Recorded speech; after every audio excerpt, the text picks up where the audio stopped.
the owl and the birds. The owl is a very wise bird, and once, long ago, when the first oak sprouted in the forest, she called all the other birds together and said to them, "You see this tiny tree? If you take my advice, you will destroy it now when it is small, for when it grows big, the mistletoe will appear upon it, from which birdlime will be prepared for your destruction." Again, when the first flax was sown, she said to them, "Go and eat up that seed, for it is the seed of the flax, out of which men will one day make nets to catch you." Once more, when she saw the first archer, she warned the birds that he was their deadly enemy, who would wing his arrows with their own feathers and shoot them. But they took no notice of what she said. In fact, they thought she was rather mad, and laughed at her. When, however, everything turned out as she had foretold, they changed their minds and conceived a great respect for her wisdom. Hence, whenever she appears, the birds attend upon her in the hope of hearing something that may be for their good. She, however, gives them advice no longer, but sits moping and pondering on the folly of her kind. The ass in the lion's skin. An ass found a lion's skin, and dressed himself up in it. Then he went about frightening everyone he met, for they all took him to be a lion, men and beasts alike, and took to their heels when they saw him coming. Elated by the success of his trick, he loudly brayed in triumph. The fox heard him, and recognized him at once for the ass he was, and said to him, "Oh, my friend, it's you, is it? I, too, should have been afraid if I hadn't heard your voice." The she-goats and their beards. Jupiter granted beards to the she-goats at their own request, much to the disgust of the he-goats, who considered this to be an unwarrantable invasion of their rights and dignities. So they sent a deputation to him to protest against his action. He, however, advised them not to raise any objections. "What's in a tuft of hair?" said he. "Let them have it if they want it. They can never be a match for you in strength." The old lion. Our lion, enfeebled by age and no longer able to procure food for himself by force, determined to do so by cunning. Betaking himself to a cave, he lay down inside and feigned to be sick, and whenever any of the other animals entered to inquire after his health, he sprang upon them and devoured them. Many lost their lives in this way, till one day a fox called at the cave, and, having a suspicion of the truth, addressed the lion from outside instead of going in, and asked him how he did. He replied that he was in a very bad way, but, said he, "Why do you stand outside? Pray come in." "I should have done so," answered the fox, "if I hadn't noticed that all the footprints point towards the cave and none the other way." The boy bathing. A boy was bathing in a river and got out of his depth, and was in great danger of being drowned.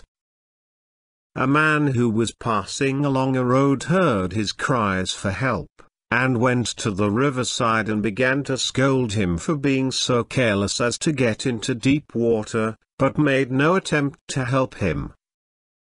"Oh, sir," cried the boy, "please help me first and scold me afterwards. Give assistance, not advice, in a crisis." The Quack Frog. Once upon a time a frog came forth from his home in the marshes and proclaimed to all the world that he was a learned physician, skilled in drugs and able to cure all diseases.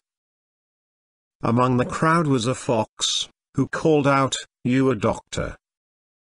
Why, how can you set up to heal others when you cannot even cure your own lame legs and blotched and wrinkled skin? Physician, heal thyself." The swollen fox. A hungry fox found in a hollow tree a quantity of bread and meat, which some shepherds had placed there against their return. Delighted with his find, he slipped in through the narrow aperture and greedily devoured it all. But when he tried to get out again, he found himself so swollen after his big meal that he could not squeeze through the hole, and fell to whining and groaning over his misfortune. Another fox, happening to pass that way, came and asked him what the matter was, and, on learning the state of the case, said, "Well, my friend, I see nothing for it but for you to stay where you are till you shrink to your former size. You'll get out then easily enough." The mouse, the frog, and the hawk. A mouse and a frog struck up a friendship. They were not well mated, for the mouse lived entirely on land, while the frog was equally at home on land or in the water. In order that they might never be separated, the frog tied himself and the mouse together by the leg with a piece of thread. As long as they kept on dry land all went fairly well, but, coming to the edge of a pool, the frog jumped in, taking the mouse with him, and began swimming about and croaking with pleasure. The unhappy mouse, however, was soon drowned, and floated about on the surface in the wake of the frog. There he was spied by a hawk, who pounced down on him and seized him in his talons.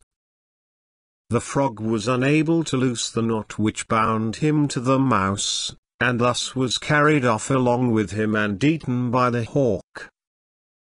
The boy and the nettles. A boy was gathering berries from a hedge when his hand was stung by a nettle. Smarting with the pain, he ran to tell his mother, and said to her between his sobs, "I only touched it ever so lightly, mother." "That's just why you got stung, my son," she said. "If you had grasped it firmly, it wouldn't have hurt you in the least." The peasant and the apple tree. A peasant had an apple tree growing in his garden, which bore no fruit, but merely served to provide a shelter from the heat for the sparrows and grasshoppers which sat and chirped in its branches. Disappointed at its barrenness, he determined to cut it down, and went and fetched his axe for the purpose. But when the sparrows and the grasshoppers saw what he was about to do, they begged him to spare it, and said to him, "If you destroy the tree we shall have to seek shelter elsewhere, and you will no longer have our merry chirping to enliven your work in the garden." He, however, refused to listen to them, and set to work with a will to cut through the trunk. A few strokes showed that it was hollow inside and contained a swarm of bees and a large store of honey. Delighted with his find, he threw down his axe, saying, "The old tree is worth keeping after all." Utility is most men's test of worth. The jackdaw and the pigeons. A jackdaw, watching some pigeons in a farmyard, was filled with envy when he saw how well they were fed, and determined to disguise himself as one of them, in order to secure a share of the good things they enjoyed. So he painted himself white from head to foot and joined the flock, and, so long as he was silent, they never suspected that he was not a pigeon like themselves. But one day he was unwise enough to start chattering, when they at once saw through his disguise and pecked him so unmercifully that he was glad to escape and join his own kind again. But the other jackdaws did not recognize him in his white dress, and would not let him feed with them, but drove him away, and so he became a homeless wanderer for his pains. Jupiter and the Tortoise. Jupiter was about to marry a wife, and determined to celebrate the event by inviting all the animals to a banquet. They all came except the tortoise, who did not put in an appearance, much to Jupiter's surprise. So when he next saw the tortoise, he asked him why he had not been at the banquet. "I don't care for going out," said the tortoise, "there's no place like home." Jupiter was so much annoyed by this reply that he decreed that from that time forth the tortoise should carry his house upon his back, and never be able to get away from home even if he wished to. The Dog in the Manger. A dog was lying in a manger on the hay which had been put there for the cattle, and when they came and tried to eat, he growled and snapped at them and wouldn't let them get at their food. "What a selfish beast," said one of them to his companions, "he can't eat himself and yet he won't let those eat who can." The Two Bags. Every man carries two bags about with him, one in front and one behind, and both are packed full of faults. The bag in front contains his neighbor's faults, the one behind his own. Hence it is that men do not see their own faults, but never fail to see those of others. The Oxen and the Axletrees.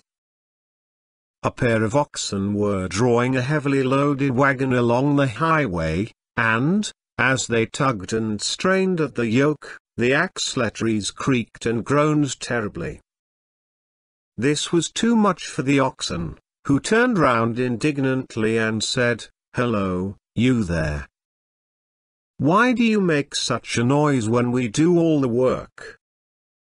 They complain most who suffer least. The Boy and the Filberts. A boy put his hand into a jar of filberts, and grasped as many as his fist could possibly hold. But when he tried to pull it out again, he found he couldn't do so, for the neck of the jar was too small to allow of the passage of so large a handful. Unwilling to lose his nuts but unable to withdraw his hand, he burst into tears.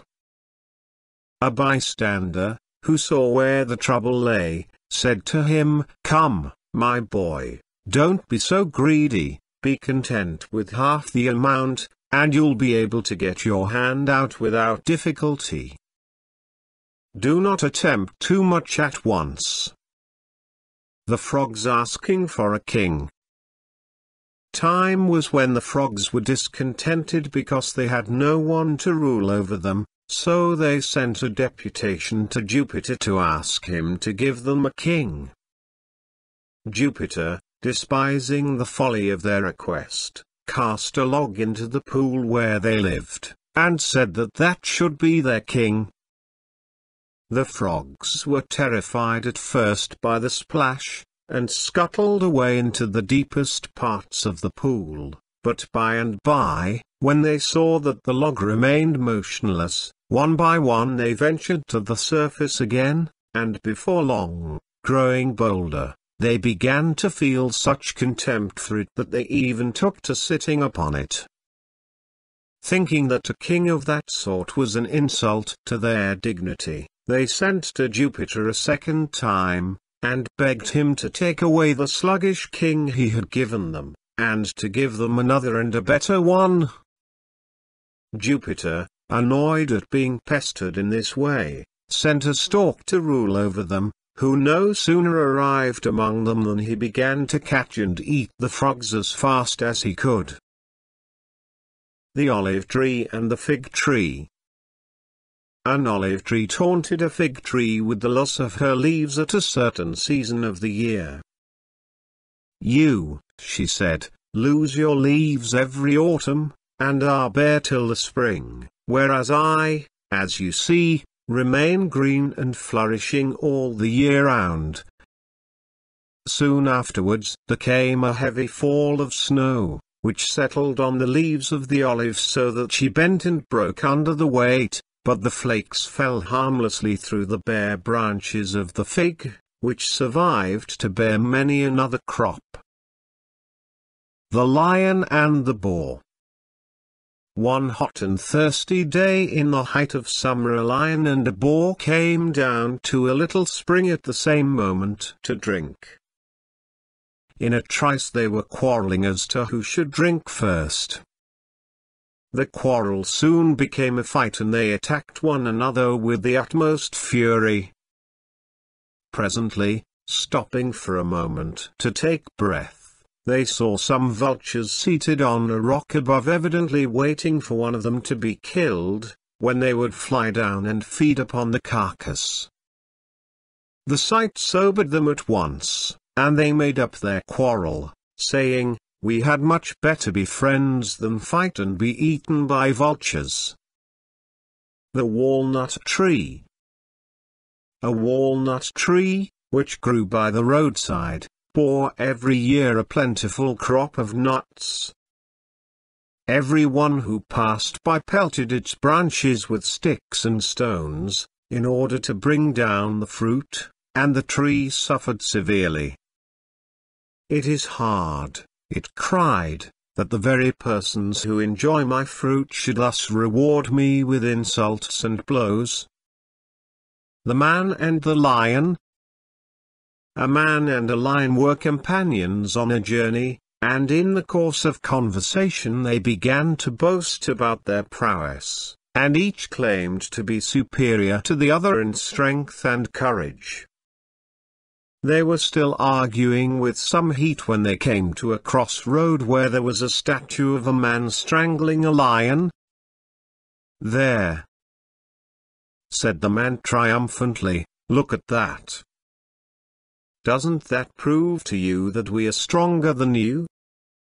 "Not so fast, my friend," said the lion, "that is only your view of the case. If we lions could make statues, you may be sure that in most of them you would see the man underneath.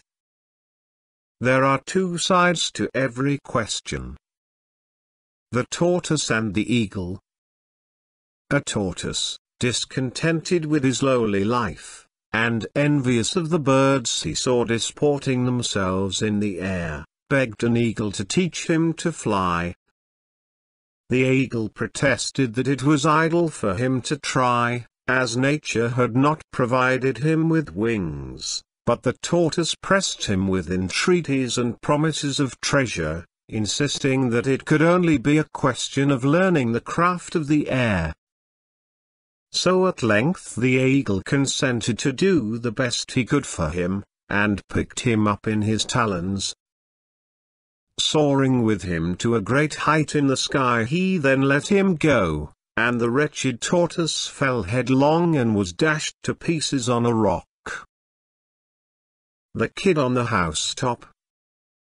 A kid climbed up onto the roof of an outhouse, attracted by the grass and other things that grew in the thatch, and as he stood there browsing away, he caught sight of a wolf passing below, and jeered at him because he couldn't reach him. The wolf only looked up and said, "I hear you, my young friend, but it is not you who mocked me, but the roof on which you are standing." The Fox Without a Tail. A fox once fell into a trap, and after a struggle managed to get free, but with the loss of his brush. He was then so much ashamed of his appearance that he thought life was not worth living unless he could persuade the other foxes to part with their tails also, and thus divert attention from his own loss. So he called a meeting of all the foxes, and advised them to cut off their tails. "They're ugly things anyhow," he said, "and besides they're heavy, and it's tiresome to be always carrying them about with you." But one of the other foxes said, "My friend, if you hadn't lost your own tail, you wouldn't be so keen on getting us to cut off ours.